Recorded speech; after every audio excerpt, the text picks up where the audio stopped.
Distinguished guests, good morning. It's my pleasure and privilege to welcome you to the ICCS special presentation on Understanding Social Cohesion, Key Perspectives.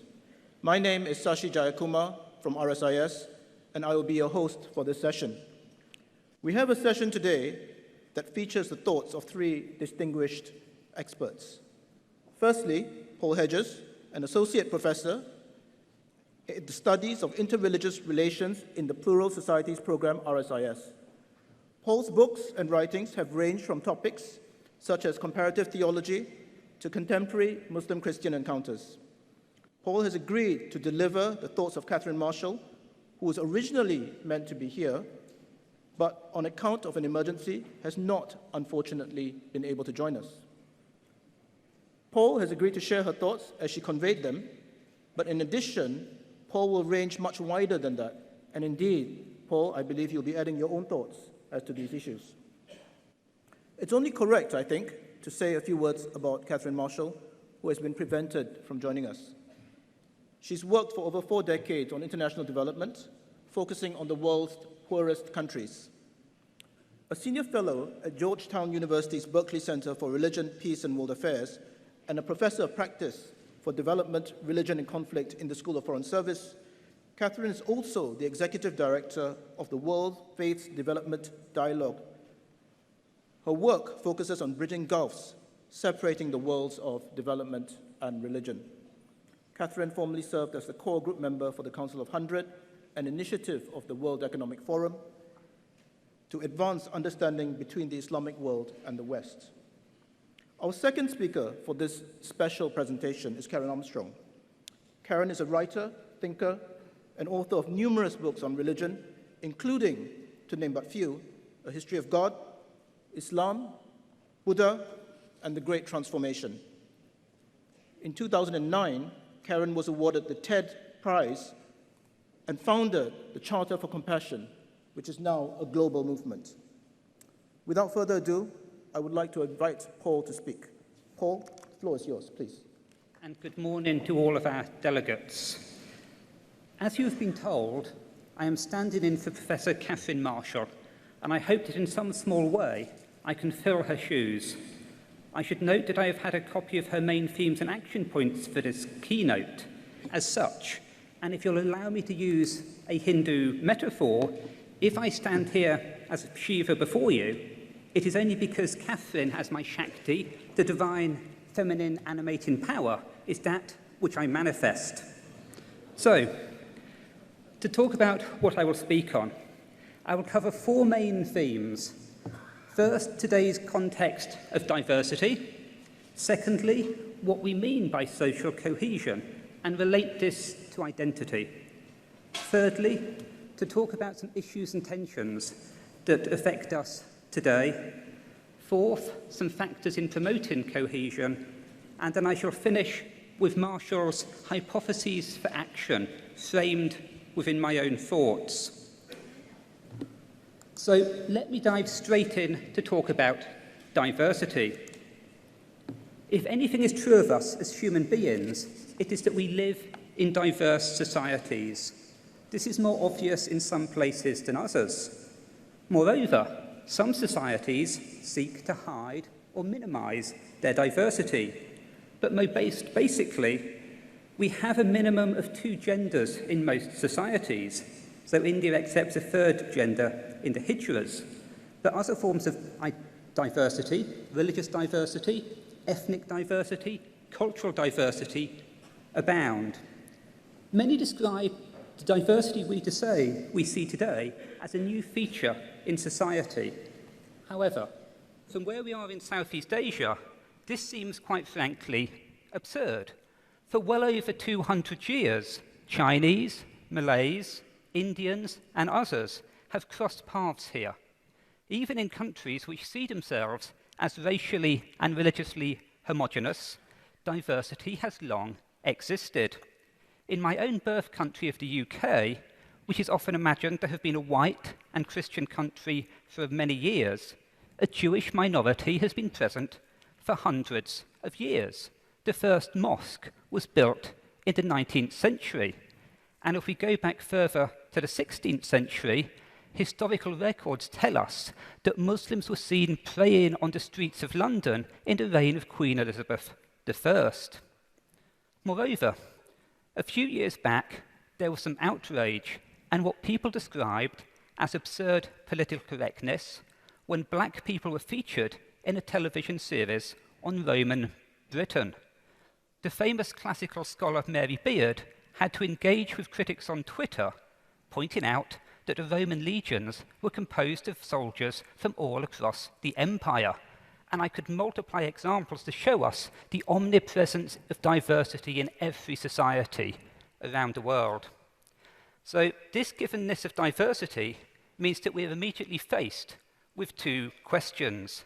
How do we respond to it? And what does leadership mean in relation to diversity? To help orientate our discussions, let me suggest that the answer to the first question has two poles. One is inclusion, the desire to embrace the other as our neighbour, to rejoice in different cultures as opportunities to learn and expand our horizons, and to celebrate and accept the many ways of life and living we see as different ways of being human. The other is exclusion, to deny the human dignity of the other, to believe that only our customs, culture, cuisine, or celebrations are of value and legitimate, and to shut out difference as potentially polluting of our prized purity. Now, these two are of course extremes, and much middle ground exists. Few people are such hardened advocates of inclusion that there won't be some things that they will refuse to embrace, and certainly there are few so exclusive that they will refuse any new or novel learning experience. Now, my second question I will address explicitly in the last section, but will be an implicit theme throughout this paper.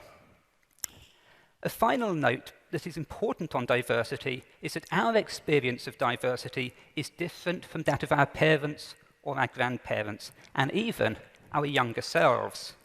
Even in a place such as Singapore, which has been a vibrant site of the mixing of cultures, peoples, and religions for many hundreds of years, the possibility of experiencing firsthand ever more diversity is available for us today, not just from travel, books, and television, but from the internet and social media. And most of us have in our pockets a device more powerful and capable than what we used to put the first humans on the moon. We live in an age of unprecedented access to and knowledge about diversity. However, this means we should heed some wise words. With great power comes great responsibility. And I move now to talk about cohesion. Now, I'm sure that over the coming couple of days, we will hear various responses to the question of what social cohesion means and what a cohesive society might be. I will not aim, therefore, to be prescriptive, but I will give us three phrases that I think are important for a cohesive society. 1, trust and respect. 2, unity in diversity. And 3, resilient identities. Let me unpack these a little bit further. The first term is very basic, trust. And like the term I pair it with respect, is a facet of simply being able to live safely alongside other human beings. Next, I very specifically invoke the phrase unity in diversity because a cohesive society must include those who are not part of the majority. Even in places with a very strong monocultural identity, we still see diversity, and a cohesive society must accept diversity as a core aspect of being human and embrace it. Finally, resilient identities are key. If identities are not firm, and the embrace of diversity is shallow or superficial, there will be no depth when the bonds are tested. But we can say more about identity. Marshall has noted that we live in an era of a new tribalism. Nationalisms and fundamentalisms of many stripes surround us, and our diversity has become increasingly politicized as a marker of difference.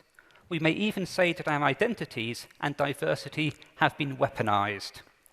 This is linked to insecurity, and Marshall posits that a World Values Survey shows us that when there is a sense of security in society, we are more welcome of new ideas and tolerant of other people, a hypothesis which accords with research in social psychology and many other areas. And importantly, these dynamics of human social interaction mean that identity markers are not in themselves markers of exclusion. It is natural that we will create in-groups and out-groups. This is unavoidable. It is simply part of how humans make sense of the world. But how we understand our relationship to the various out-groups that our social world creates for us is vital. Whether these identities are based on gender, religion, or lack of religion, what we see as ethnic or racial differences, or other sorts of identities, from political allegiances to adherence to sports teams, the same basic social psychological factors are at play. We, as human animals, have certain basic ways in which we make sense of our world and order it.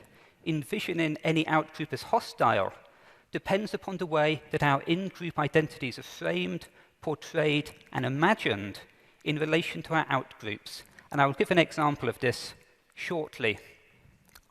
So I move to my next point, some tensions facing us today. Unfortunately, the tensions and potential problems are numerous and diverse, and I will list 8 of them. I will only speak briefly on each, because at various other sessions through this conference, many of these will be addressed. But as they're often interrelated, it's useful to place them up front so we can start to see connections over the following days. So first, security. This concerns the regrettable acts of violence that are ruptures in the social fabric of our societies. However, in most countries, it is not so much acts of terrorism, but rather the discourse and perception of violence that are the threats to social cohesion, notwithstanding the real pain and suffering of those who have experienced it and the trauma that may ensue.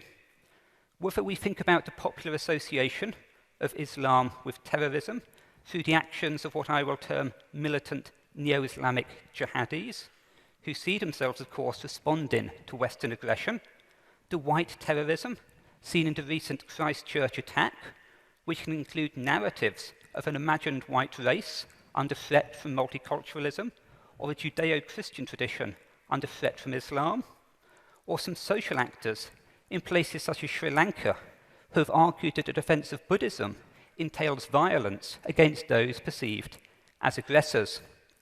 An important note here is that while it is not religious narratives or any ideology that are normally the key motivating factor behind this, with land disputes, economic disparity, and a sense of community, or lack thereof, being key, we cannot claim that religion is innocent. Professor Scott Appleby has spoken of the ambivalence of the sacred. While we see many calls for peace, and of course famously the hadith of Muhammad tells us that anyone who kills one person kills the whole of humanity, or saves one person saves all of people, there are traditions, texts, and teachers of almost every religion in mainstream manifestations which have justified killing other human beings. Now, I move to my second point, because the absence of violence is not enough for cohesion, and exclusivist tendencies are on the ascendant in many places.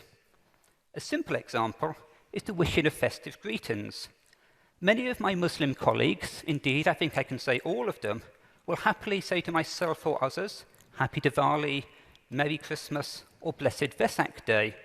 However, there are trends and a number of well-known Islamic preachers who will teach that it is haram, it is Islamically forbidden, to make such well wishes to others.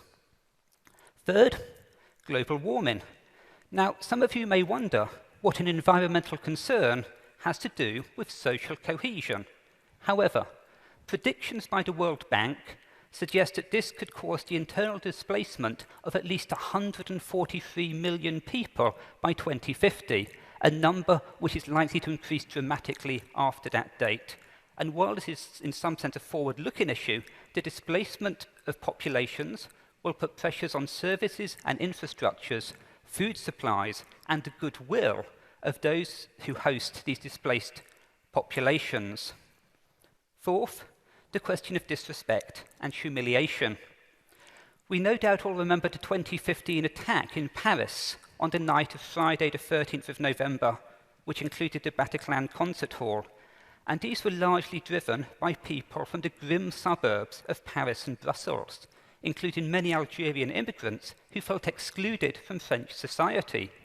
Likewise, many far-right extremists find themselves distanced from what they perceive to be a liberal, multicultural agenda and world, one which endorses gender equality and sexual mores, which is not part of their own social experience. But we don't have to speak about violence and terrorism. Many feel distance from mainstream society in many ways. And this sense of alienation is not only about national issues, it occurs in schools, it occurs in communities, it occurs in families. Whether it is alienation against those seen as elites, those who face inequalities that are a result of the legacy of Western colonialism, there are many subaltern groups, those who are not elites, within all the societies around us, who have justified feelings of being not listened to and not respected by mainstream society and its discourses. With this may come a sense of humiliation and alienation from the society, the community, and the political structures. This leads me on to the fifth point around populism and legitimacy. Now, globally, many countries are facing a crisis of legitimacy within their democratic systems. When one looks to the West, it is easy to feel despair at the state that democracy has led us to. Of course, democracy in these places is subject to many pressures, from industry lobbies, especially the military-industrial complex, predatory media corporations with little interest in factual or responsible journalism, and demagogic populism from politicians. A figure like Geert Wilders in the Netherlands, who leads the so-called Party for Freedom, is openly Islamophobic and is a clear case of a populist who has weaponized diversity and identity.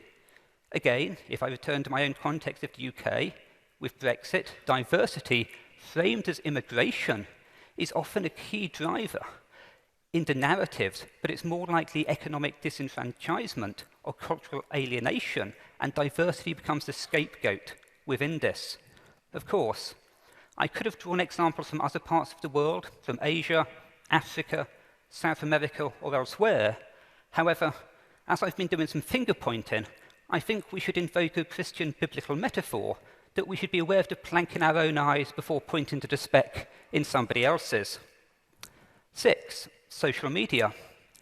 Unfortunately, the prophets who predicted that increased access to knowledge and communication between people would be the beginning of a new golden age of humanity forgot a key part of the equation. Humanity involves people.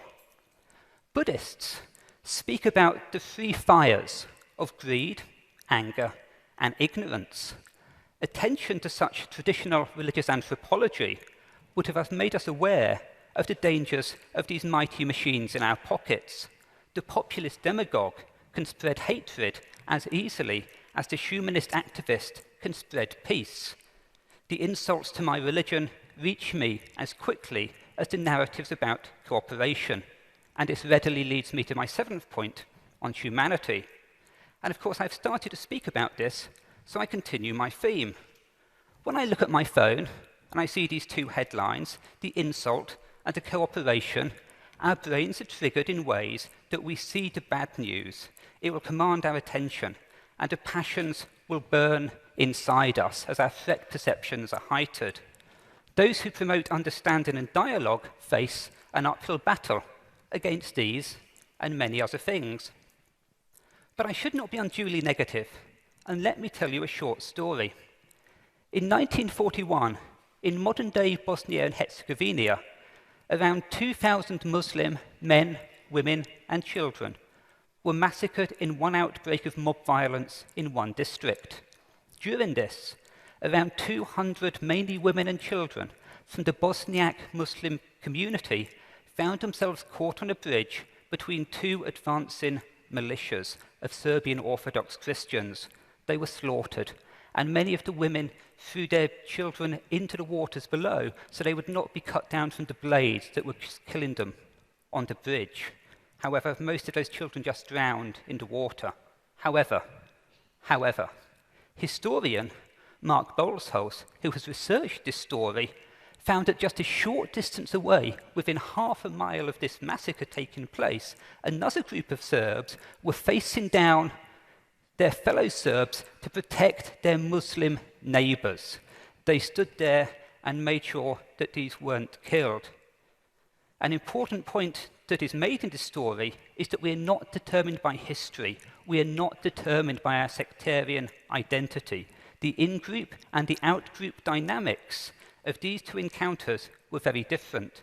For some Serbian Orthodox Christians, the Bosniak Muslims were not their enemies, but their neighbours, whom they would lay down their lives for.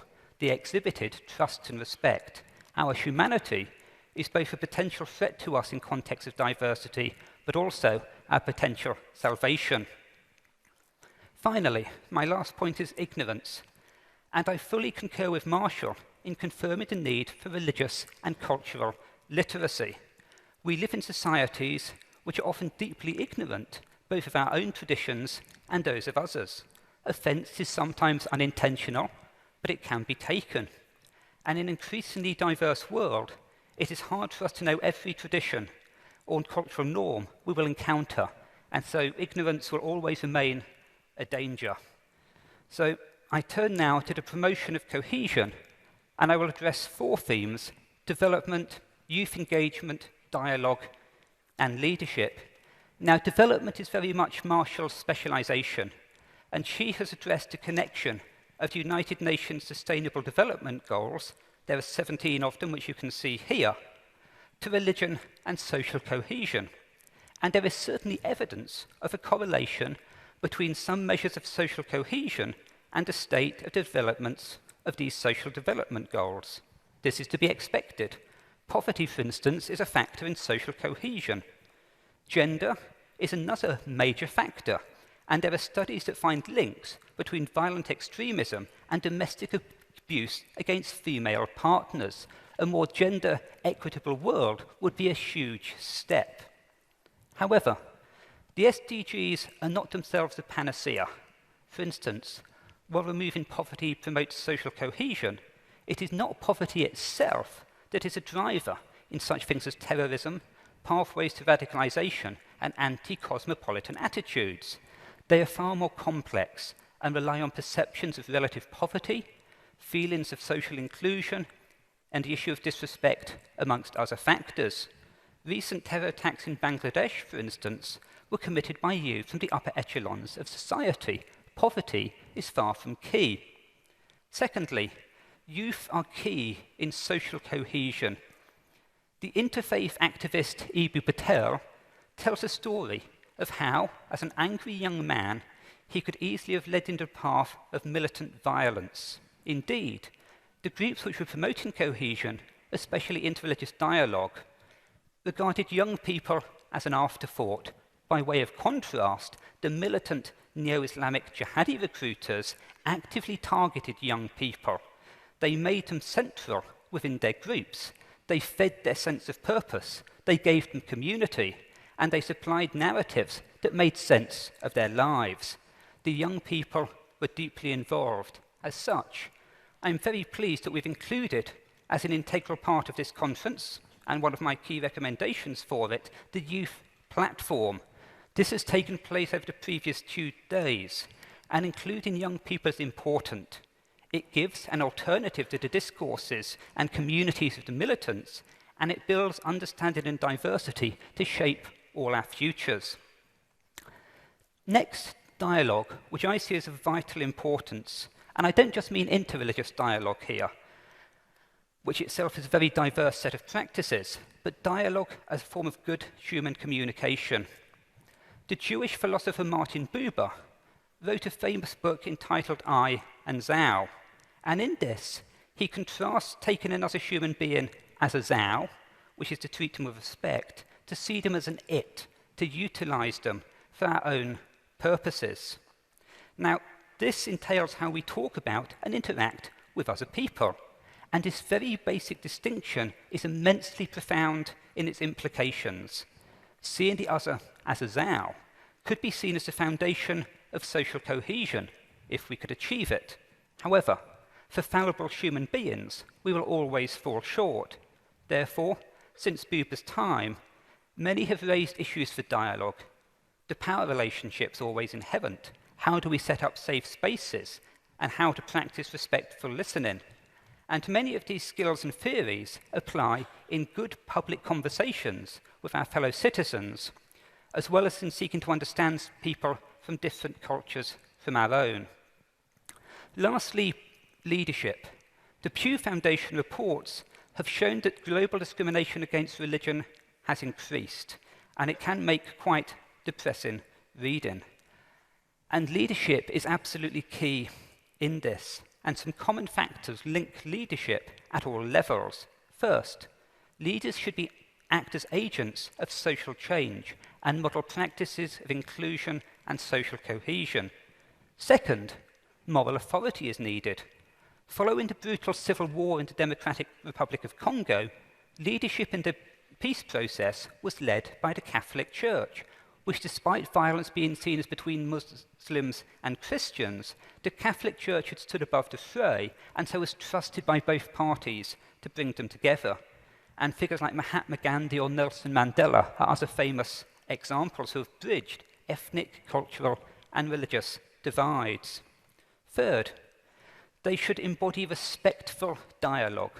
All too often, we associate leadership with macho posturing, shouting down opponents, and being the strong, authoritarian figurehead. This is dysfunctional leadership. A leader should reach out to others, seek to understand what they don't know, and diffuse tensions. A good leader brings out the best in others and doesn't showcase themselves. In terms of the Taoist classic, the Tao Te Ching, the soft and humble can overcome the hard and proud. And fourth, a leader has to represent those they appeal to. Jessica Arden's response to the Christchurch terror attacks is a case in point. The leader must let people know that she shares their concerns, has their fears, and is in tune with their anger and frustration. This is very different from the populist who channels that anger and concern against others and strengthens the narrative of exclusion and hatred. The leader needs to lead, and this means she stands with her community, but she shows them way to move beyond hostility and exclusion. Now, I turn to the hypotheses for action. Now, much of the rationale for these has been covered, and so I shall be very brief. First, religious and cultural literacy is imperative for managing diversity. This goes for state leaders and grassroots leaders and everybody in between. Secondly, we need to appreciate that religious, secular, and cultural divides are diverse across different societies and have their own languages and logics. Third, religion needs to be addressed as part of diversity. Approximately 84% of the world has a religious affiliation, a percentage that is predicted to grow. But Marshall notes we must be very careful in how we include religious leaders. Fourth, we must address the grievances, including corruption and inequality. Fifth, leadership from the global to the local must all be included and must be connected. By acting in tandem, we can be much more impactful than by acting alone. 6, and here I quote directly from Marshall's notes, leadership must speak to the heart of people's identities and decision-making and set parameters of acceptable behaviour, articulate civic norms, act as agents of change to effect societal change. 7th, interreligious networks must be part of the efforts. From the global stage to the local stage, there are many organisations, and in a diverse world, they are imperative. And 8th, to include youth and women as key parts of building cohesion, engaging in dialogue, and in the leadership. Thank you for listening. Can I ask, can you hear me? I think we had some sort of feedback there. It was hard to hear on the stage here. When I come and talk at these events, I usually have prepared, dutifully, a lot of notes. And usually, in nearly every case, as soon as I arrive, I discover that what I've prepared at home is not applicable here. And that's certainly true, because a lot of what I prepared was saying how necessary it was, how absolutely essential it was for us to get together, to overcome our differences, religious differences, to seek commonality, because unless we do so, the world is simply not going to be a viable place. But after listening to you yesterday, you know all this. Here in Singapore, you're really set up for this. And we've just heard His Majesty's very eloquent, very concise talk about why this is vital. It's not just a nice idea. It's an urgent global imperative.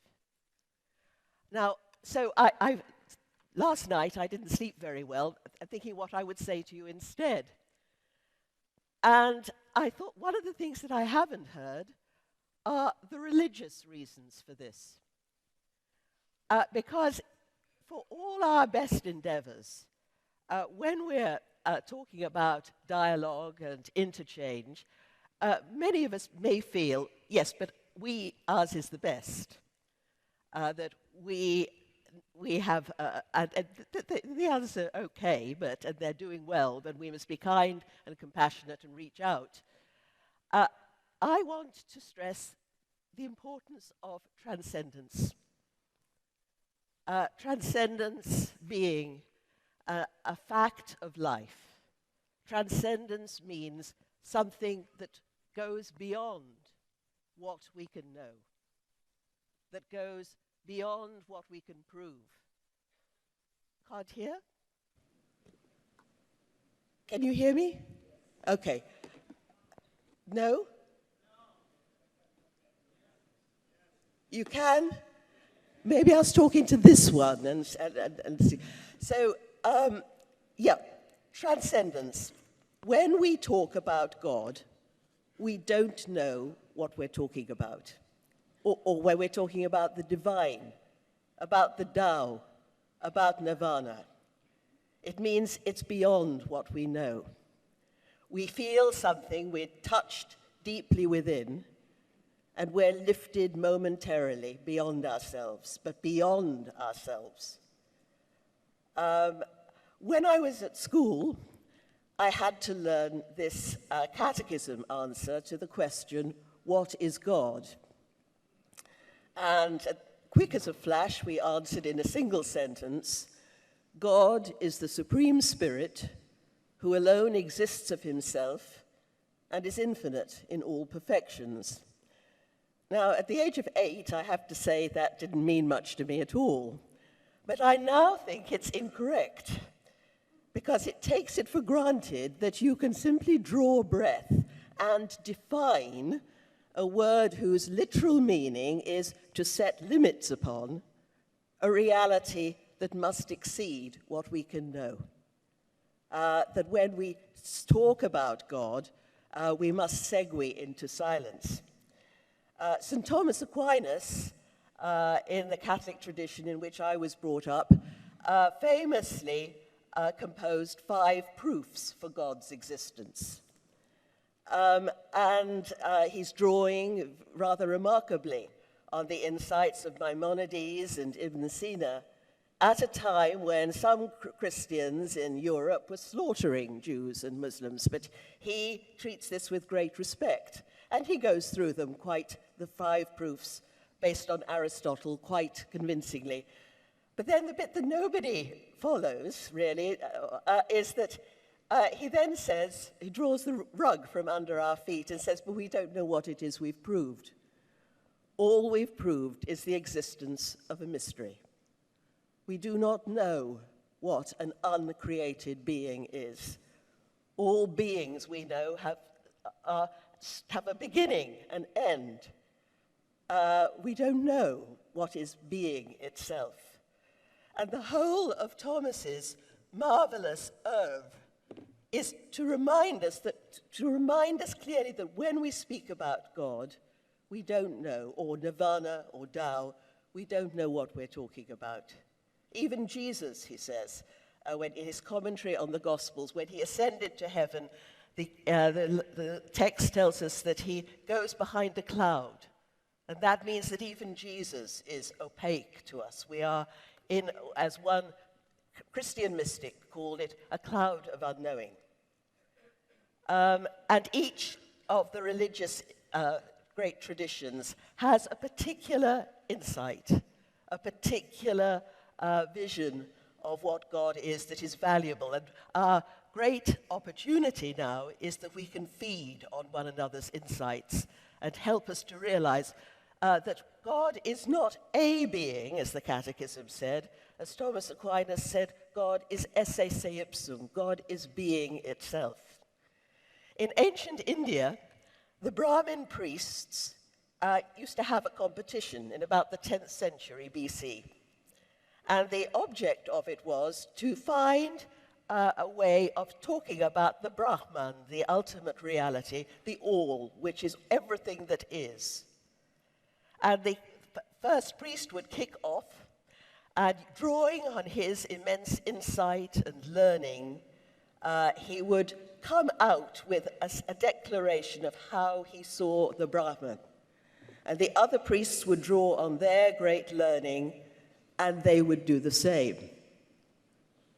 But the winner of the competition was the priest who reduced the whole community to silence. And it was in that silence that the Brahman was present. The Brahman was not contained in the wordy declarations and definitions, but in the sudden apprehension of a numinous silence where we're reduced to a lack of words. One Chinese philosopher put it this way. He said, all our religious traditions are like fingers pointing at the moon. The moon is up there, beautiful and numinous, and our fingers point towards it yearningly, and we enjoy it, we see it, but of course we can never touch the moon. And he said, but the trouble is that very often we focus on the fingers and forget the moon. And I think that when we're talking about dialogue and interconnection, we need to have that fundamental ability that when we are speaking about the divine, we are speaking about transcendence. But religion is also about another form of transcendence, about transcending ourselves. Very often we use our religious traditions to boost our sense of self. And that's important because we need identity, and the history and the tremendous insights of each one of our traditions has helped to form us. But religion is not meant to just confirm us. It's meant us to transcend what we call the ego, that which is continually drawing us back to ourselves, to me, to mine, my tradition, my spiritual progress. And so they devised ways, all the traditions, of getting beyond that ego.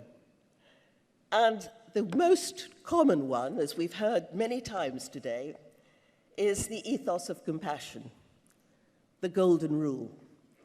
Never treat others as you would not like to be treated yourself. That means that every day we have to look into our own hearts, discover what gives us pain, and then refuse under any circumstance whatsoever to inflict that pain on anybody else. The first person to put this into words that were written down was Confucius, 500 years before the Common Era. His disciples said, "Master, which of your teachings can we practice all day and every day? And what's the central thread that runs through all your teaching?" And Confucius said, "Shu, likening to the self. As I say, look into your heart, discover what gives you pain, and then do not do that to others. Do not impose on others," he said, "what you yourself do not desire. But notice all day and every day."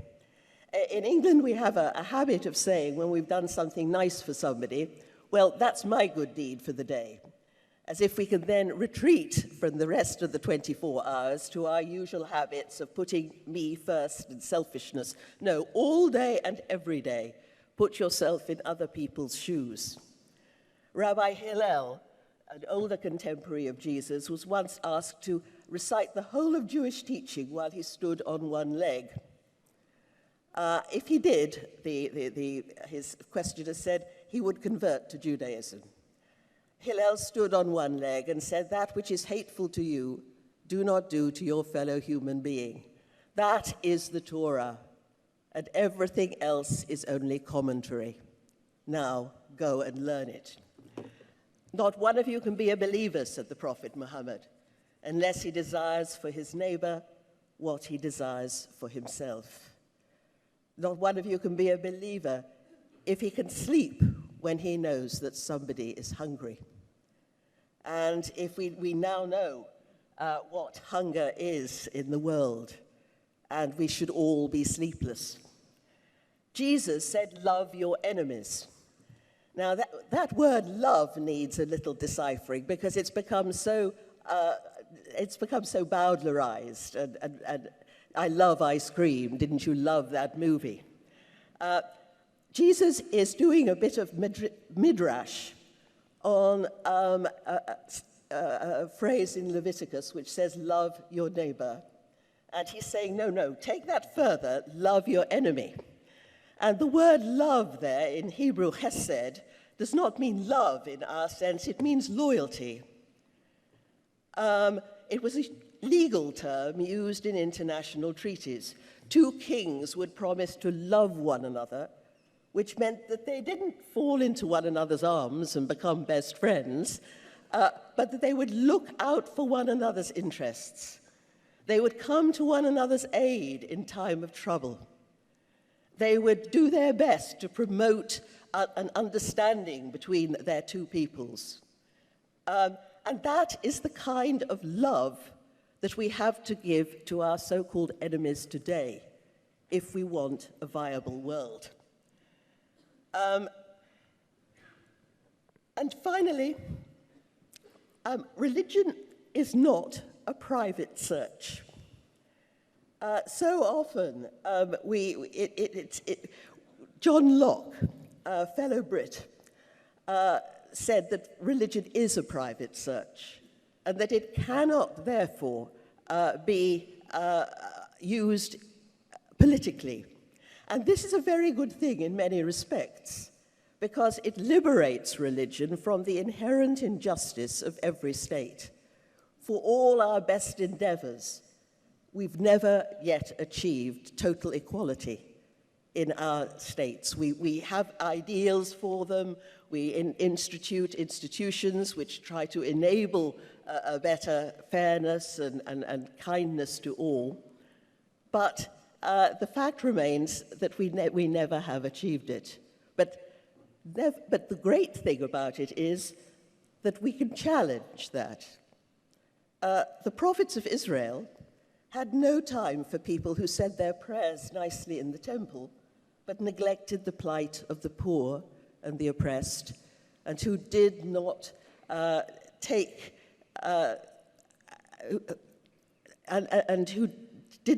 who just were concerned for number one, and didn't take their rulers into account for their war crimes. It was essential that they practiced justice, and that justice had to be in the public square. It was no good just retreating into private spirituality. The Buddha, we often see the Buddha locked in contemplation, deep in yoga, and he did do a lot of that. But after he'd achieved enlightenment, the scriptures tell us that he had the inconvenient thought that perhaps he should go and teach other people how to achieve this wonderful transcendent peace. And he thought about it for a while and said, no, don't want to do that. It's going to be very hard.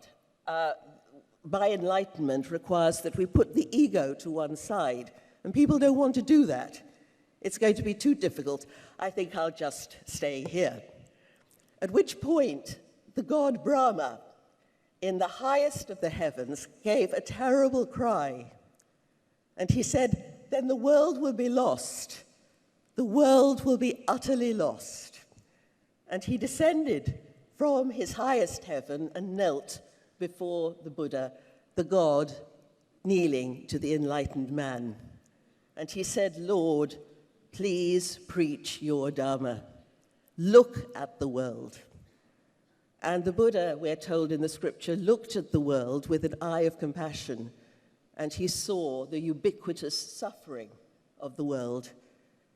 And he spent the rest 40 days of his life tramping through the towns of India to try to help people to deal with their suffering.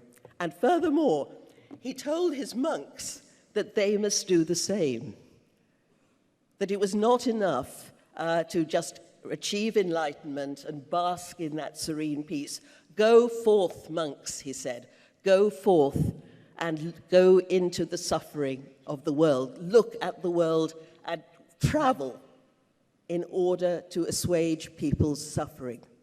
And later, there would be a break in the Buddhist order between those Buddhists who wanted simply to achieve enlightenment, to achieve personal spirituality, but who remained in their monasteries, and those who said no. The enlightened human being, the bodhisattva, then goes out and does everything he can to assuage the pain of others, putting himself constantly to one side. Jesus is said to have said, render unto Caesar what is Caesar, and to God what is God. And that's usually identified to say, well, that's it, then. We withdraw from society and we concentrate on our own spirituality. But that saying meant something very different in first century Galilee, where there had been one major uprising after another against Roman rule, which was crippling the economy, causing immense suffering, immense pain to the people. And the whole thing, each revolution was based on the premise that it was not lawful to give tribute to Caesar, because the land and its produce belonged to God. And so when Jesus is said, render unto Caesar what is Caesar, to God what is God, what he's saying is that there's very little. If the land all belongs to God, there's and its produce, which is usually shipped to Rome in tribute, there's precious little left to give to God. And he himself had said that those who come into the kingdom will not be those who said their prayers nicely and who polished their own spirituality. For I was hungry, he said, and you gave me to eat. I was thirsty, you gave me to drink. Sick, naked, and in prison, and you visited me. Lord, they said, when did we see you? Sick. They said, as long as you do it to one of these, my least brethren, you do it to me. And what is the Quran but a cry for compassion and a cry for a just and decent society? It's not about jihad, as is said. It's about creating a society where the poor and vulnerable are treated with absolute respect. In every single word of the Quran is pointing to that need for positive positive declarative action.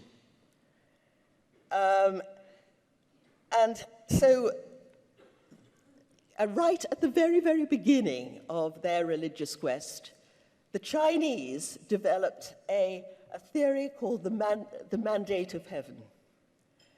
In the 10th century BCE, heaven, which was the name for their high god, they said that heaven would withdraw a mandate to rule from any ruler who did not care for what he called the mean, the little people.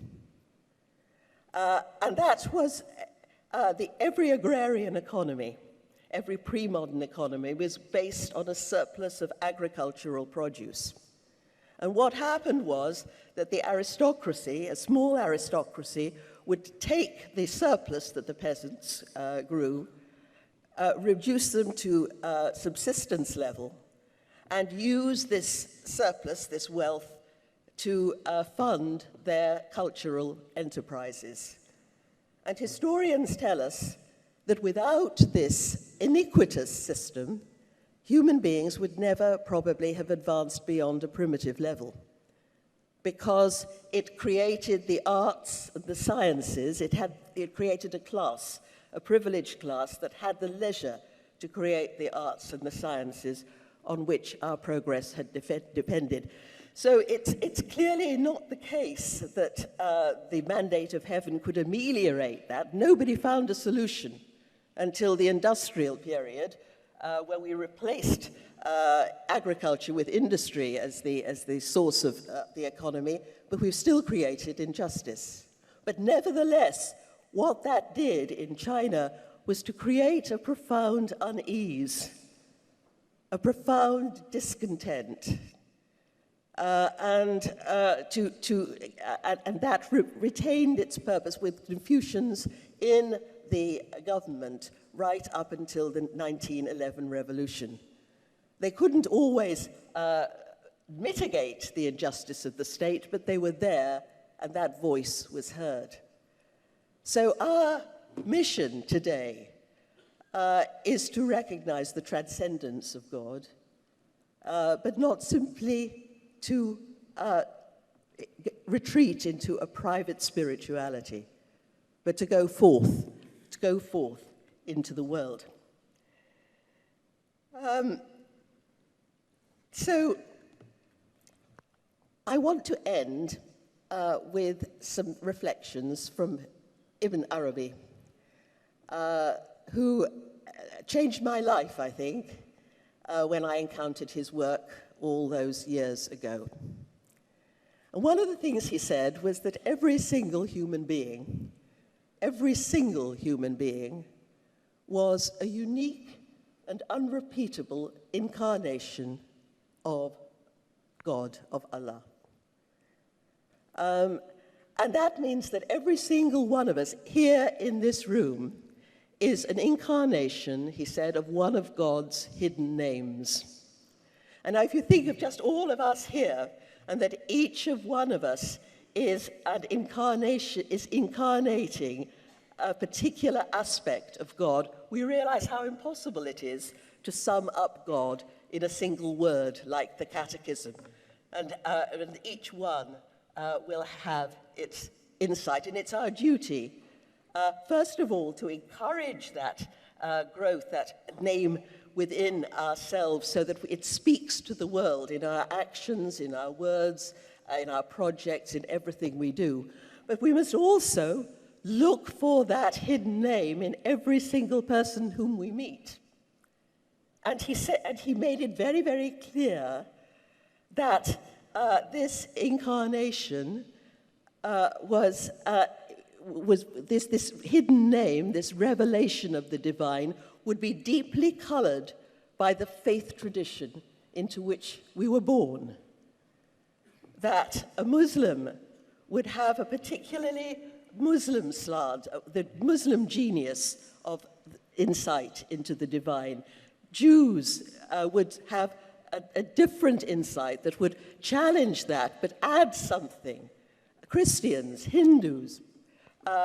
He said, my heart is capable of every form. wherever love is, that's where I am drawing, whether it's the tables of the Torah, the Quran, a fane for idols, all religions. And our duty is to look at one another and honor that theophany. And he ended with, I came across this phrase, this saying years ago when I was still struggling with the whole idea of religion, and it completely changed my outlook. And I think it sums up some of the things that I've been talking about today, about the transcendence of God, about ego, about how it's our egos, our concern for my country, the awful ego of nationalism that's causing problems like Brexit and hatred, and to recognize the holiness of every single human being and every single faith tradition. So here's what he says. Do not praise your own faith and disbelieve all the rest. If you do this, you will miss much good. Nay, you'll fail to recognize the real truth of the matter. God, the omnipresent and omniscient, cannot be confined to any one creed. For he says in the Quran, wheresoever ye turn, there is the face of Allah. Everybody praises what he knows. His God is his own creature, and in praising it, he praises himself.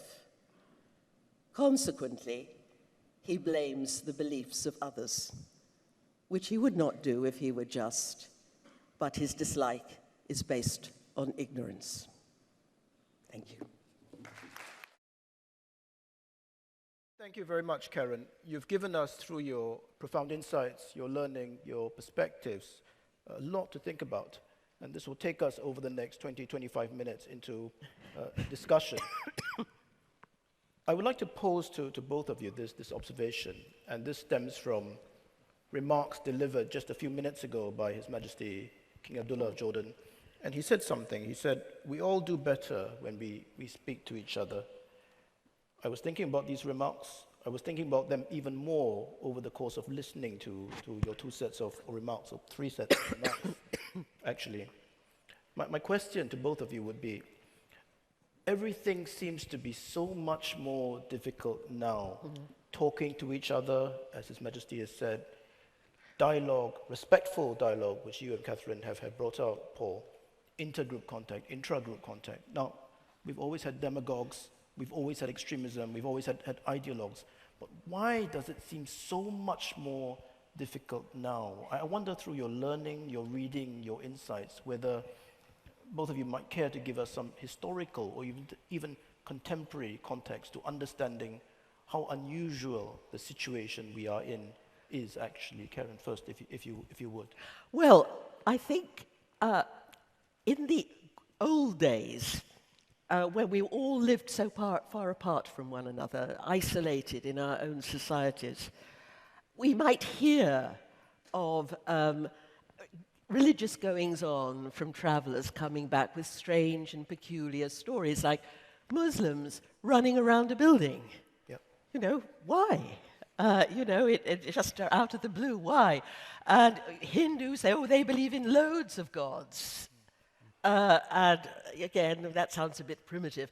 But with increased communications, we've begun to, for the last 100 years or so, we're beginning to understand what lies beneath, the immense spirituality that lies beneath these practices, that when you just hear about them sound utterly bizarre. Now, some people, like myself, find this extremely liberating. Just the whole idea that that religion is different, it's inimitable, but there's profound commonality. and that it makes it very difficult to say that any one religious tradition has the sole monopoly of truth. Now, some people find this liberating and freeing and inspiring. Others find it deeply threatening.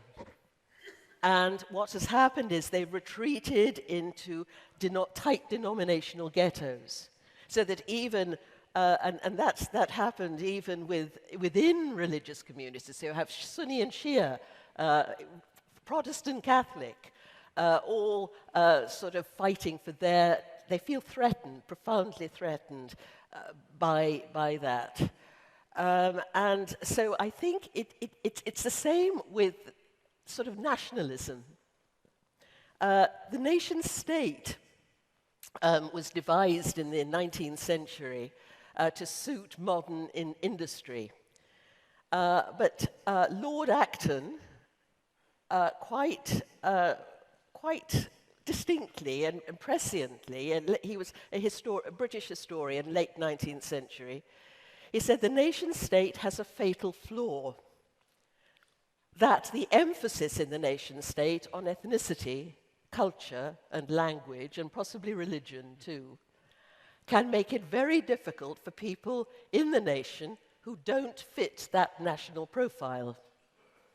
And in some cases, he says, with horrible, chilling accuracy, these minorities could be enslaved or even exterminated. And we saw that happening in the 20th century. It was not long afterwards we had the Armenian massacres by the Turks to create a purely Turkic state. We had the Nazi Holocaust, and recently we had Bosnia. And so people feel that threatened in their very being, I think, by the fact that their religion is not unique.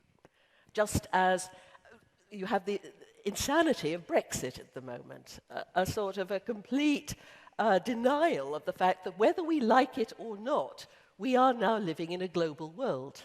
We can't live without one another, where our economies are profoundly intertwined, so that when markets fall in one part of the world, stocks plummet all around the globe by the end of the day. We all face the same environmental catastrophe. We have all the same difficulties, and yet we're linked electronically on the World Wide Web. There's also massive, massive injustice in the world. And yet we're all talking about freedom and equity and how good our nations are. But we know in London, one of the richest cities in the world, 25% of its inhabitants are living in poverty. And do we hear religious leaders crying out against this? In London, or sleeping rough in the streets. I see them in my nice, pretty little road in Islington, sleeping rough on the streets. And worldwide we're seeing this. I think these problems sort of stun us,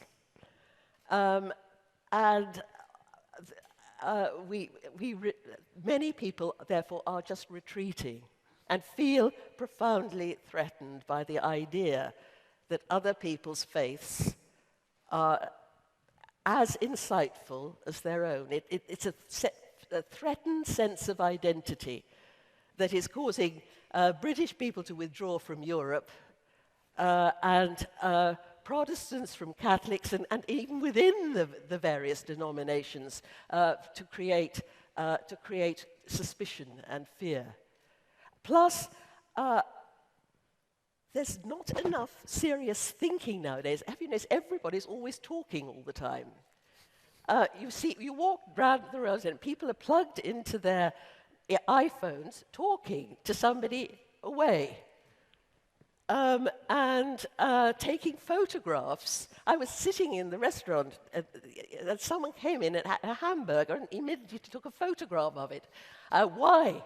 It looked a perfectly unremarkable hamburger. But you're not living in the moment anymore. You're not facing the challenge of now. You're thinking of a future when I'll gaze at that hamburger and remember it and appreciate it later, or walking down the street or down a country road, instead of looking at what you have here and now, you're chattering to someone in the office. And unbridled hatred out on the web. It's not just religious hatred. I mean, children in Britain have been committing suicide because of internet bullying. Children are being taught on the web how to kill themselves. And yet, our freedoms mean that we give and allow this unbridled hate to poison our minds, poison the atmosphere, and the whole idea of compassion, respect, privacy, and honoring the other. When Ibn Arabi says each of us is an incarnation of the divine, it means that we look at that person and look beneath the frequently unpromising exterior to that within. It requires you to be in the moment now. And and we're losing that, I think. It requires a certain silence, a certain awe, which have disappeared within the last 10 years at an accelerating rate. Thank you very much. Before we get to you, Paul, just one, I don't mean to put you on the spot, but the social media, the power that the internet has on us, there are all these contemporary debates on whether that has made it that much more difficult to have moderation, to have indeed the golden rule, to have compassion. Would you care to offer some very, very brief thoughts on this? I think it does, as I've just said, because you can bully somebody and tell people how awful they are without gazing at them in the face. And do it, it's cowardly. But there's so much rage and anger, and that's, I think, is that poisoning of the atmosphere. And yes, free speech, we're all lying on about it, but freedom comes with responsibility. Freedom is a responsibility. It doesn't mean that we all just do what we like. It requires us, it's a huge responsibility. And so we must be responsible and respectful of others, and uncomfortable. I think we should be uncomfortable. In the Charter for Compassion, we're creating a network of cities of compassion, where the mayor declares the golden rule, and they will try and implement it. I was once asked, and caused great consternation, what should a compassionate city be like? And I said it should be an uncomfortable city. What the prophet said, not one of you can be a believer if he can sleep when someone is hungry. And uncomfortable anywhere in the world. Whereas the internet and all this is boosting the ego. And of course, that's where a lot of these extremists go. They don't get all this jihadism necessarily always from the mosque. They get it in chat rooms, online. And I think we really have to have a serious thought about that and watch it in ourselves and try to create within our lives moments where there is time for silence and reflection and self-criticism. Thank you, Karen. Paul, would you care to offer some thoughts on these issues?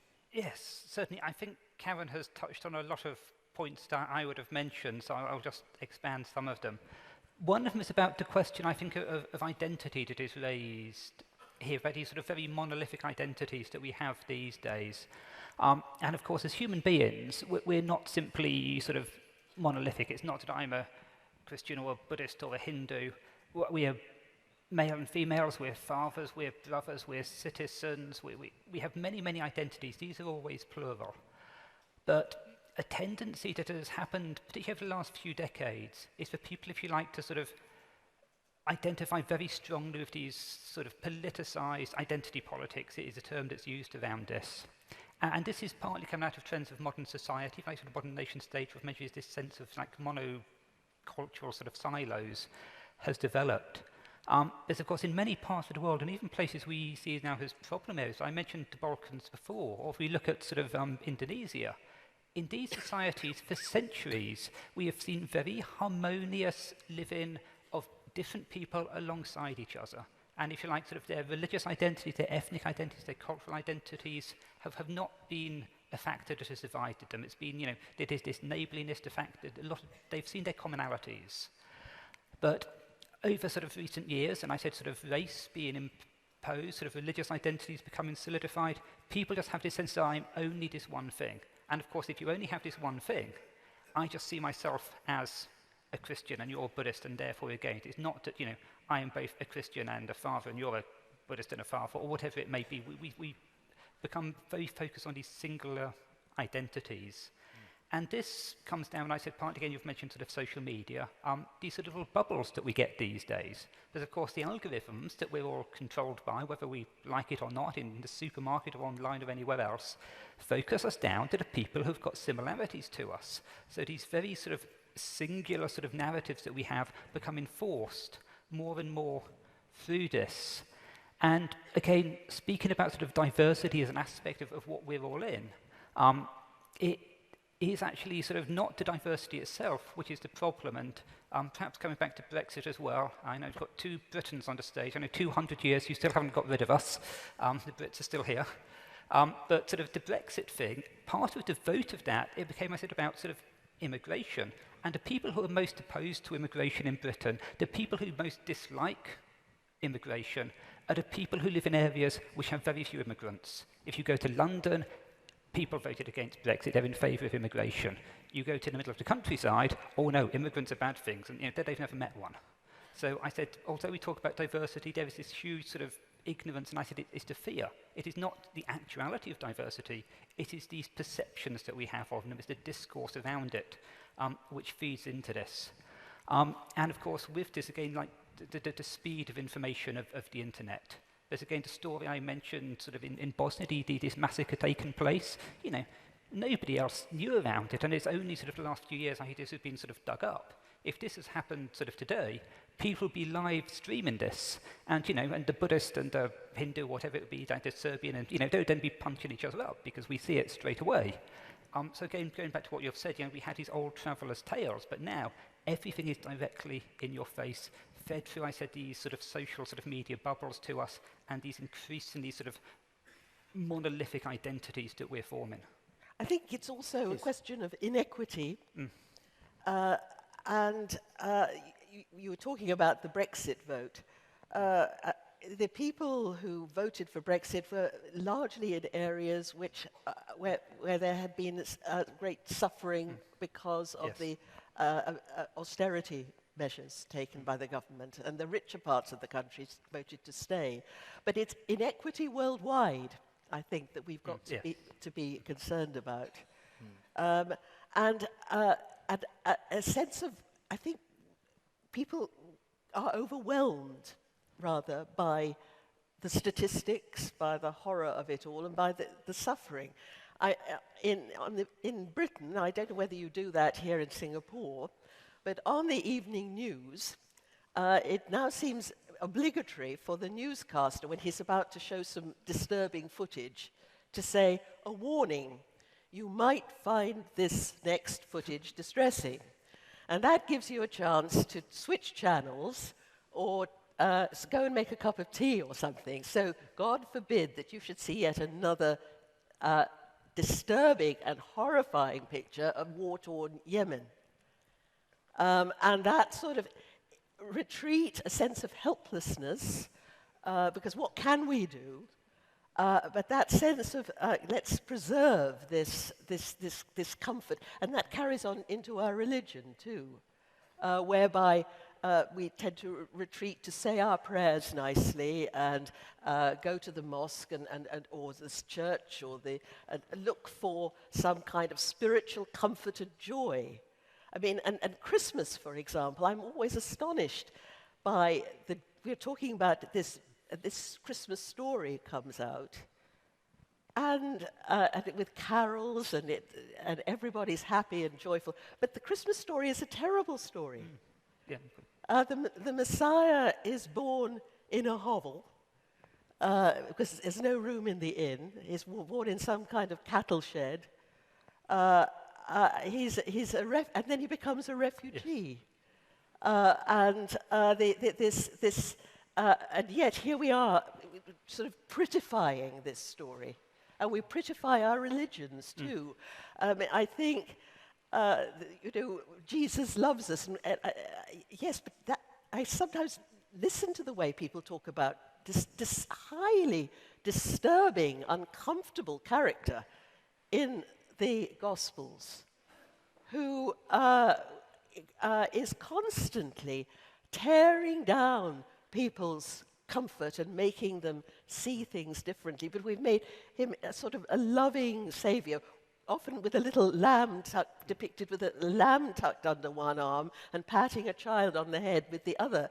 That the discomfort of religion is lacking. It should grow within us, develop within us a sense of great disquiet. Whereas all too often we look for salam, for peace, or comfort, or the fact that at least I'm obeying the law, etc., and I'll go to heaven.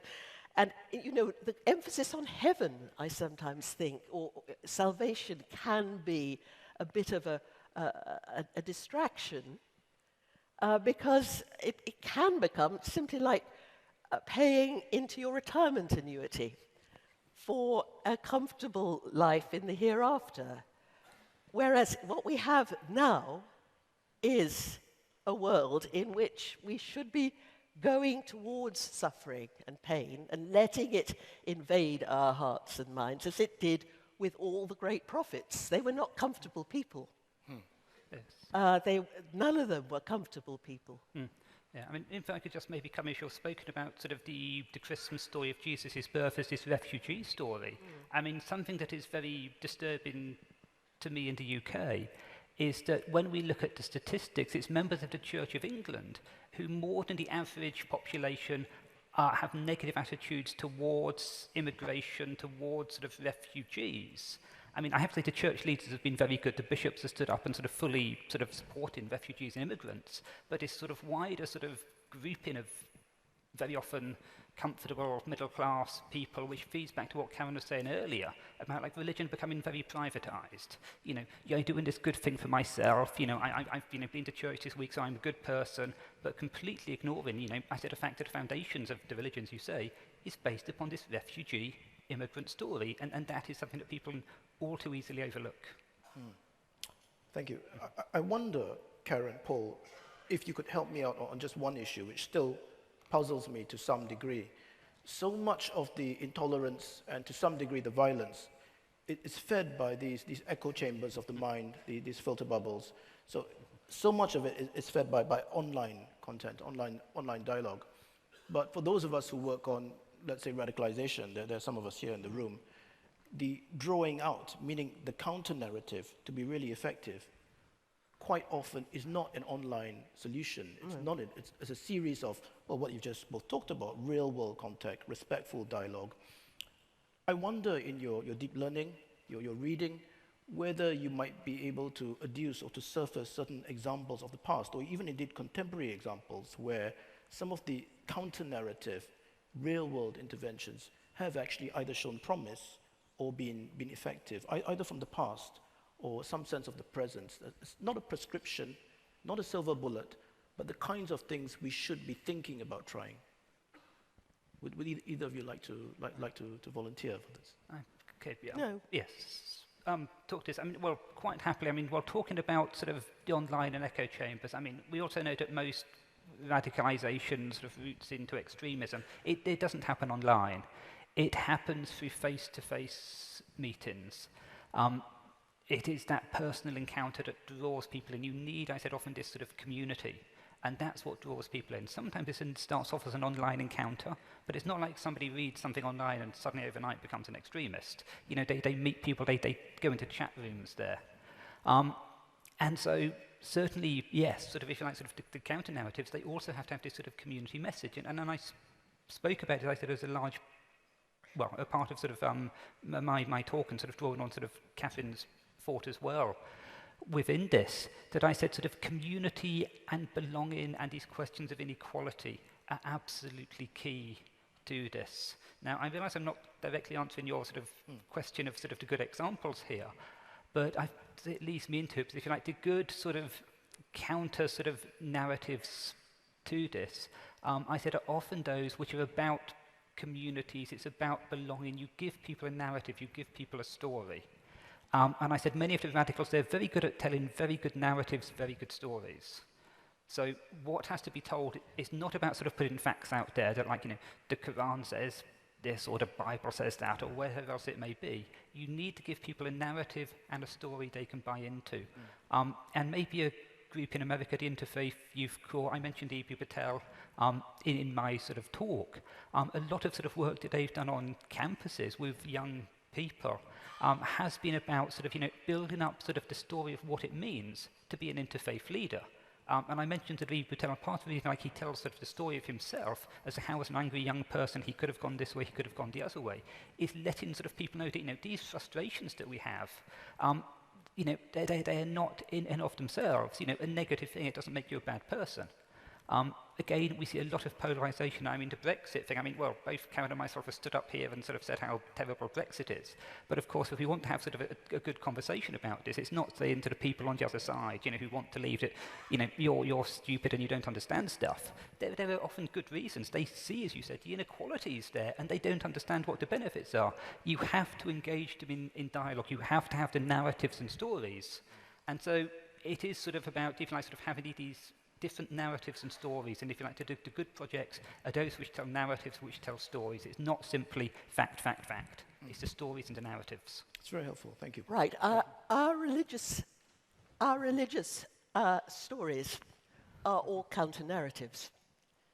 A crucified man becomes an emblem of the divine. And I think if you, and these things, why these narratives speak to us is that because they turn your expectations upside down.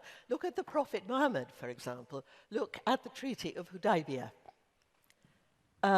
He goes into Mecca, where unarmed, virtually unarmed as a pilgrim,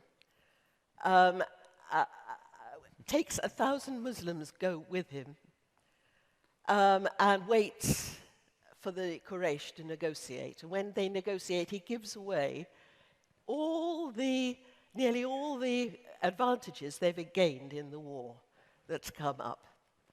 And the Muslims, the pilgrims, they're furious. And Omar stands up and says, "This is terrible." And on the way home, the Prophet calls him up, and his face is wreathed with smiles, and he said, he's had a revelation, this is the ultimate victory. And it was the ultimate victory, because the historians tell us after that, Islam became a trend. It turned up people's expectations. Similarly, what I always like to point out, that when Islam became an empire, this was a real problem. Because an empire is intrinsically inequitable. And how does that cohere with the message of the Holy Quran? But Muslims, some of them just got on with it and joined in with the Umayyad sort of enterprise. But there were study groups. People were worried. How do we square the essential inequity of imperial life and the power that we have with the message of the Quran, which is all about equity? And out of that came new solutions, the Shia, the Sufism, fiqh developed as a result. All the institutions that we now take for granted, all innovations. And that sometimes we think about religion that we've just got to keep on the straight and narrow and stick to what went on in the past. Whereas there you see them grappling with a new situation, a difficult situation, and bringing something new to the table which continues the tradition but pushes it into another trajectory. Now, I've just finished a new book on scripture in all religious traditions. And what I found was that in every case, Hindu, Confucian, Chinese, monotheistic, the scriptures, you didn't go back to the past and stick to the past. You did what your Muslims were doing in the Umayyad period, making the Quran speak now to the present.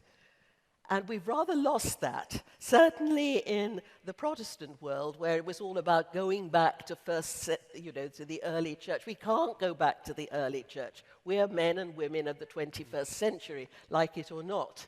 We have an entirely different outlook, an entirely different world. And the whole idea was to make your scriptures say something new. Use them as a springboard, as a narrative or a counter-narrative, if you like, things that bring out something new. Ibn Arabi said, every time you recite the Quran, it should mean something different to you. And if you're not reciting, if it's just the same old message, you're not reciting it properly because God has something to say to you now. And I think, so much of our fundamental desires to go back to the past, to stick to orthodoxy, instead of taking these narratives, making them speak to the present in a way that controverts expectations, and to be daring with religion, making it speak in a radical way to the present. And I take those. Similarly, after the horrible